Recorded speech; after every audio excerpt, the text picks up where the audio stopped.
Assalamualaikum warahmatullahi wabarakatuh.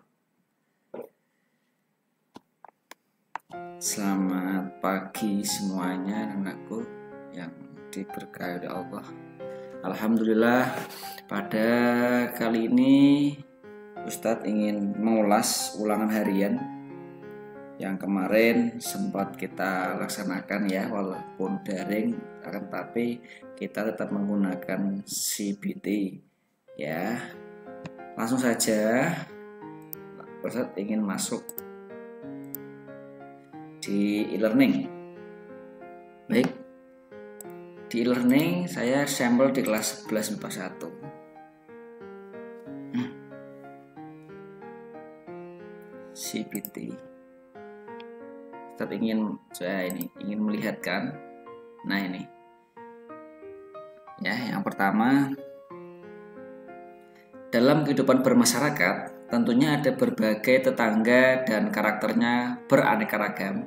Apabila kita sebagai siswa madrasah yang hidup di asrama, seatap, selingkungan dan seperjuangan, setiap hari bertemu terus-menerus, baik suka maupun duka, maka dari itu jika ada salah satu di antara teman punya salah, langkah yang paling tepat adalah mengamalkan Asmaul Husna. Asma tersebut adalah, nah ini ada Al-Hakim, Al-Khaliq, Ar-Rahman, Al-Afu, Al-Razzaq. Pasti mengetahui ya, Al-Afu jawabannya D. Nah, kemarin yang salah siapa? Ayo, yang salah siapa kemarin? Nomor 2, berusaha menutupi aib orang lain adalah sikap terpuji dalam kehidupan sehari-hari. Kita semua dituntut untuk melaksanakan sikap terpuji tersebut karena ini sangat penting. Aktivitas sehari-hari dalam dunia nyata maupun dunia maya terkadang membuat kesalahan, baik sengaja maupun tidak sengaja. Oleh karenanya, sikap menutupi aib orang lain harus dibiasakan dalam kehidupan sehari-hari. Dari uraian tersebut dapat dikategorikan teladan dari asma Allah, yaitu Al-Afu. Jawabannya B, memaafkan ya. Kalau teman mempunyai salah, kalau ada temanmu yang sekiranya itu mempunyai kesalahan tidak kepada kamu, akan tapi aib ya kamu maafkan. Ya itu mungkin salah, tapi kamu tidak harus mengumbar suatu permasalahan terhadap mereka gitu ya. Lanjut, nomor 3. Apabila diberi kesempatan untuk berkuasa atau memimpin, kita harus menjalankannya dengan amanah, adil dan bijaksana, serta tetap tawadhu atau rendah hati, hormat kepada sesama dan tidak sombong. Ini merupakan contoh cara penerapan mana Asmaul Husna. Jawabannya adalah Al-Hakim, bijaksana ya, Allah Maha bijaksana. Jadi besok kalau kamu menjadi seorang pemimpin yang bijaksana ya, menjadi ketua DPR harus bijaksana. Apapun itu seorang pemimpin besok ya, kalau kamu semuanya jadi pemimpin itu harus bijaksana. Lanjut, nomor 4, next. Sebagai umat yang beriman, kita harus meyakini bahwa Allah Subhanahu wa Ta'ala yang memiliki kuasa secara mutlak atas kuasanya. Tidak ada kekuasaan yang mutlak dari makhluknya, meskipun ia raja ataupun presiden. Keduanya hanya diberikan tugas untuk mengatur dan mengelola kekuasaan Allah secara temporer. Dari pernyataan tersebut, teladan dari asma Allah Al-Malik dalam kehidupan sehari-hari adalah, jawabannya apa? C, meyakini bahwa Allah Maha menguasai segala kekuasaan. Makanya manusia itu ya ditugaskan di dunia hanya untuk beribadah kepada Allah. Ketika menjadi seorang pejabat, menjadi seorang pemimpin, ya sewajarnya gitu. Karena kita harus mempunyai keyakinan bahwa kekuasaan Allah itu yang utama. Allah itu Maha menguasai kekuasaan gitu. Lanjut, nomor 5. Mahdi adalah seorang siswa kelas 12. Dia semakin semangat beribadah karena merasa selama ini ibadah yang dikerjakan sangat kurang dan belum tentu diterima oleh Allah Subhanahu wa Ta'ala. Hal itu dilakukan karena ini seharusnya Mahdi ya. Hal itu dilakukan karena Mahdi meyakini bahwa Allah memiliki sifat al-hasib. Allah itu yang maha memberi kecukupan. Jadi manusia di dunia itu semuanya dicukupi oleh Allah, ya, semuanya tanpa terkecuali. Lanjut nomor 6. Kreatif berarti memiliki daya cipta atau kemampuan untuk menciptakan. Setiap orang mampu menciptakan sesuatu yang berada dalam dirinya.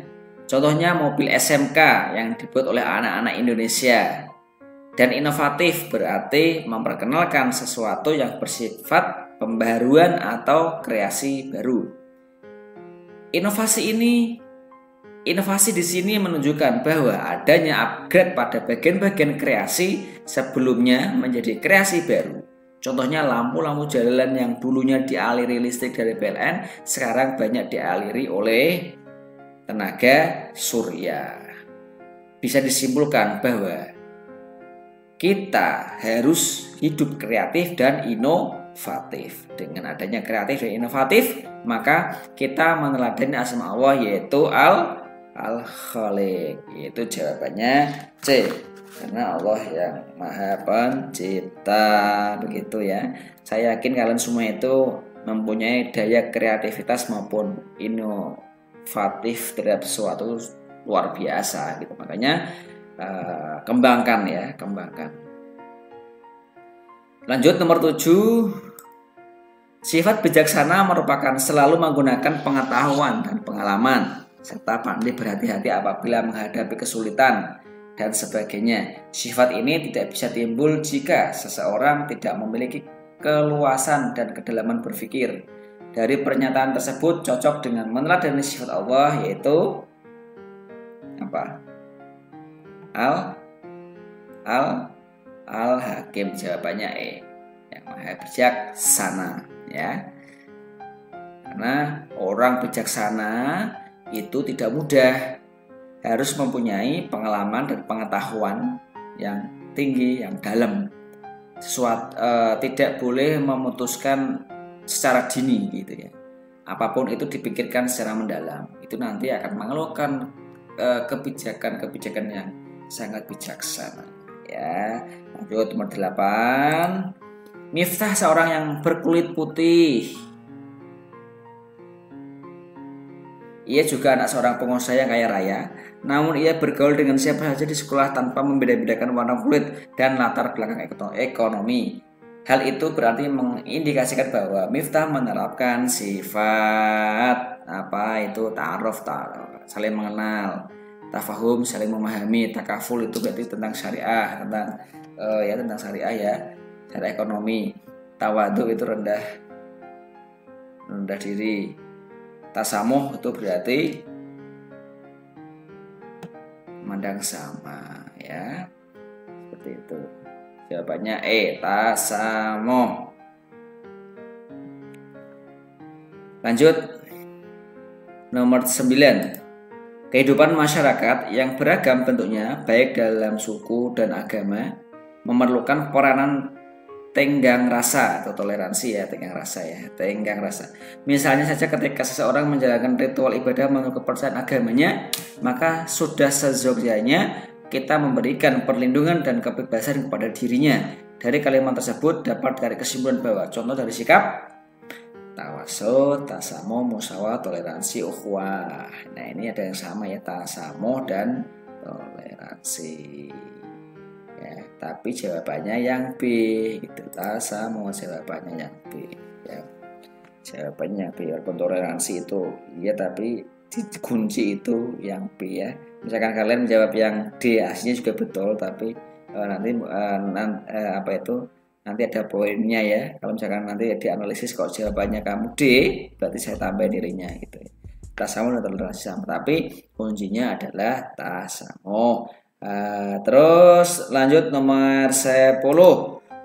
Ketika menaklukkan Yerusalem, Khalifah Umar radhiyallahu anhu tidak merusak tempat-tempat ibadah warga non-muslim. dan pemeluknya tetap diberikan kebebasan untuk menjalankan ritual agamanya. Dari cerita tersebut bisa ditarik kesimpulan bahwa Khalifah Umar bin Khattab menerapkan sikap apa? Ayo, sikap apa ini? Sabar, ukhuwah, moderasi, toleransi, tahu itu? Jawabannya adalah B, toleransi. Itu ya. Toleransi, lakum dinukum waliyadin, begitu ya. Terus nomor 11, setiap orang memiliki hak untuk menjadi pejabat publik. Contohnya ketika Rasulullah memberikan jabatan panglima, gubernur, dan jabatan-jabatan strategis lainnya pada banyak budak yang telah dimerdekakan seperti Zaid, Usamah bin Zaid, dan lainnya. Dari pernyataan tersebut bahwa dikategorikan manusia harus mempunyai sikap apa ini? Tawazun apa itu? Keseimbangan ya, ukhuwah, persatuan, toleransi, tenggang rasa, tawasud, tengah-tengah. Jawabannya adalah B, musawah, merasa sama. Ya sama aja gitu. Siapapun bisa untuk menjadi seorang pejabat kalau dia mempunyai suatu kemampuan pada bidangnya begitu ya. 12. Berikut yang bukan termasuk nilai-nilai yang terkandung dalam musawah adalah C, mendorong kehidupan yang diskriminatif. 13. Berikut ini adalah ciri-ciri orang yang mengedepankan sikap musawah dalam berperilaku sehari-hari kecuali adalah apa? Berikut ini adalah ciri-ciri orang yang mengedepankan sikap musawah dalam perilaku sehari-hari, menghargai kedudukan, iya, menerima kritikan, iya, tidak merasa paling pintar, iya, menyadari kekurangan dirinya, iya. Terus berarti kecuali adalah C, menganggap suku bangsanya lebih unggul, itu namanya sombong, begitu ya. Tidak boleh sombong ya. 14. Pada saat pertama kali rombongan sahabat dari Mekah, Muhajirin, tiba. Saat itu pula Nabi Muhammad langsung mengikatkan tali persaudaraan karena kepada orang-orang mukmin yang ada di Makkah, orang-orang mukmin yang ada di Madinah atau Ansor, sehingga terikat persatuan yang kuat antara kaum Muhajirin dan kaum Ansor. Ilustrasi di atas merupakan contoh ukhuwah watoniyah, ukhuwah persatuan kebangsaan, bangsa Muhajirin, kaum Muhajirin, kaum Ansor. Jawabannya C, watoniyah. 14. Sekarang nomor 15. Membangun sebuah masjid tidak harus mengeluarkan uang, namun kita dengan tenaga ataupun memberikan makanan kepada orang yang bekerja di sana. Jika Anda dimintai warga untuk memilih salah satu di antaranya, maka kita sudah mengamalkan ukhuwah dalam kehidupan sehari-hari. Ukhuwah apa? Ini pasti kamu bingung antara insan maupun Islam. Yang betul adalah Islam, ya, Islam. Karena ini adalah masjid. Indikatornya itu masjid ya, masjid itu miliknya orang Islam. Begitu ya. Jadi indikatornya itu masjid. Masjid ini nih, membangun sebuah masjid begitu ya. Itu ya. CB jawabannya, Islamiyah yang tepat. Karena itu kita membangun masjid, indikator objeknya itu masjid, bukan orangnya. Kalau orangnya insan, tabasyar ya gitu ya. Nomor 16. Nah, ini sama ini, cuman saya acak lagi, acak optionnya. Itu apa? C ya. Jawabannya C, Islam. Lanjut nomor 17. Sikap tengah-tengah atau sedang di antara dua sikap, tidak terlalu keras, fundamental, dan terlalu bebas, liberal. Dengan sikap inilah Islam bisa diterima di segala lapisan masyarakat. Sikap ini juga dikenal dengan istilah moderasi.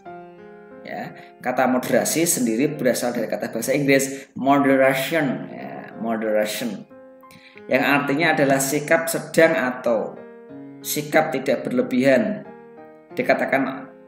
Jika dikatakan orang itu bersikap moderat, berarti ya bersikap wajar, biasa-biasa aja, tidak ekstrim. Dari pernyataan tersebut maka bisa diartikan dalam istilah, kalau ini nggak bisa, wah payah ini. Ini namanya adalah tawasud, yaitu yang D. Jawabannya D kan. Tawazun itu seimbang, ukhuwah, persatuan, toleransi, tasamuh tadi ya, musyawarah, memandang sama ya. Tuh. 18. Di antara kemaslahatan individu dan kolektif. Dalam hal ini, Islam berorientasi pada terwujudnya kemaslahatan induktif, dan kolektif secara bersama-sama. Akan tetapi, kalau terjadi pertentangan maka didahulukan kepentingan kolektif. Dari pernyataan tersebut maka dapat dikategorikan tawasud dalam dimensi. Ada berapa dimensi? Ayo. Ada dimensi akidah, ada dimensi syariat, ada dimensi akhlak atau tasawuf, ya, dakwah. Ada banyak sih, tapi yang populer itu akidah, syariat maupun akhlak. Akhlak dan tasawuf itu sama, ya, garis miring. Nah, akidah itu berarti tentang hal kepercayaan, tentang hal yang kepercayaan terhadap kita, terhadap ketuhanan, terhadap Tuhan kita, itu namanya tentang dimensi tentang akidah. Sedangkan dimensi tentang akhlak itu berarti pergaulan manusia, akhlak manusia dalam kehidupan sehari-hari itu ya. Kalau tasawuf itu lebih kalau tasawuf itu tahu sendiri ya, kalau tasawuf itu adalah cara menyucikan diri, cara mendekatkan Allah dengan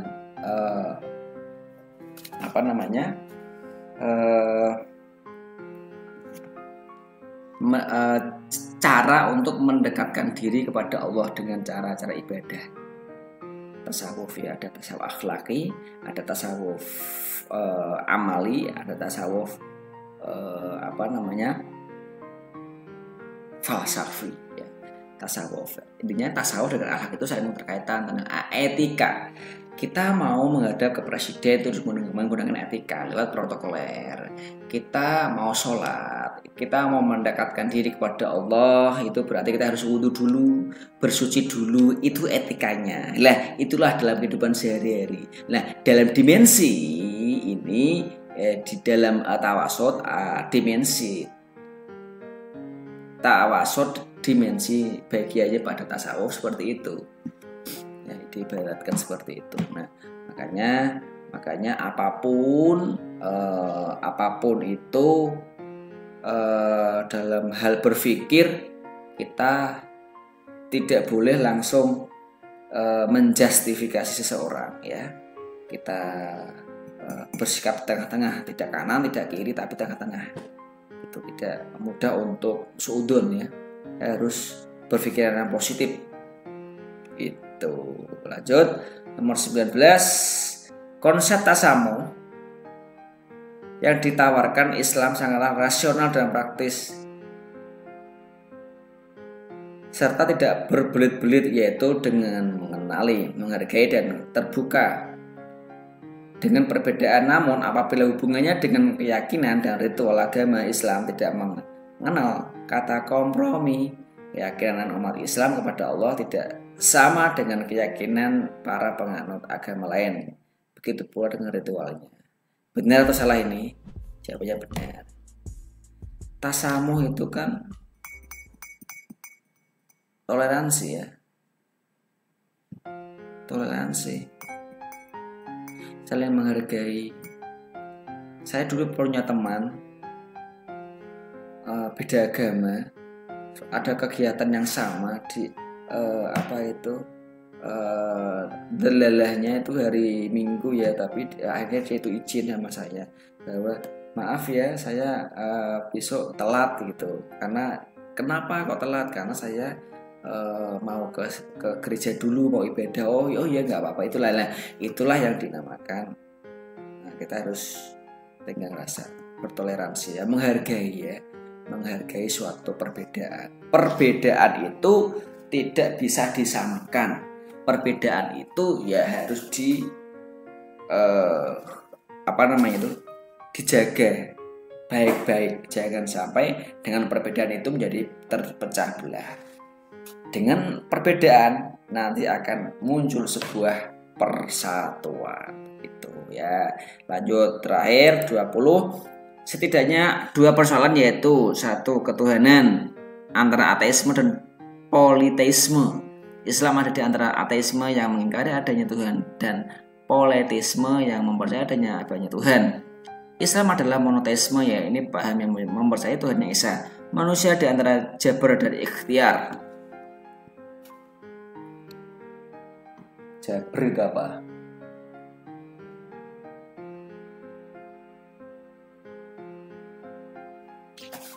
Jabar itu apa?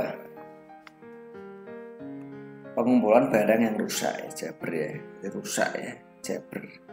Kalau jabar, manusia di antara jabar, manusia di antara kerusakan. Dan ikhtiar itu berarti berusaha ya. Beberapa aliran mengatakan bahwa perbuatan manusia adalah paksaan dari Allah, dan aliran lain mengatakan perbuatan manusia adalah mutlak dari diri sendiri. Nah, ini ada kata dengan ilmu kalam ini, kalau ini ya. Dalam Islam tidak ada keterpaksaan mutlak dan tidak ada kebebasan mutlak. Banyak tersebut termasuk kategori tawasul dalam dimensi tasawuf. Jawabannya B, salah ya. Dimensi tasawuf itu lebih ke akhlak ya, lebih ke akhlak. Bagaimana lebih ke akhlak, bagaimana cara kita untuk mendekatkan diri. Contohnya kecil gini kok, kamu mau menghadap ke gurumu itu kan pasti menggunakan tundak tanduk yang itu. Nah, itulah dalam dimensi tasawuf seperti itu. Kita mau intinya kalau tasawuf begini, menggunakan perilaku yang baik ya, seperti itu. Mungkin itu saja ya. Terima kasih yang bisa saya sampaikan. Mungkin ada kurangnya, ada kelirunya, itu kekurangan saya. Jika lo kurang paham maupun nanti mau diskusi, bisa kita diskusi nanti lewat chattingan WA sama Ustadz. Bisa, insya Allah 24 jam non-stop Ustadz selalu on di WA ya. Silahkan mau chatting sama Ustadz, tanya-tanya apa atau mau diskusi nggak apa-apa ya, asal kalau misalkan Ustadz bisa menjawab, insya Allah akan saya jawab. Kalau misalkan belum bisa menjawab, nanti kita berpikir sama-sama gitu ya. Mungkin itu saja dari Ustadz. Terima kasih, semangat belajar. Tolong semuanya jaga etika, jaga akhlak, sopan santun, jujur, pokoknya ya, jujur yang tanggung jawab. Sopan santun gitu, sopan santun, jujur, sopan santun. Jangan lupa ibadahnya, sholatnya 5 waktu, jangan sampai telat. Kalau bisa berjamaah ya.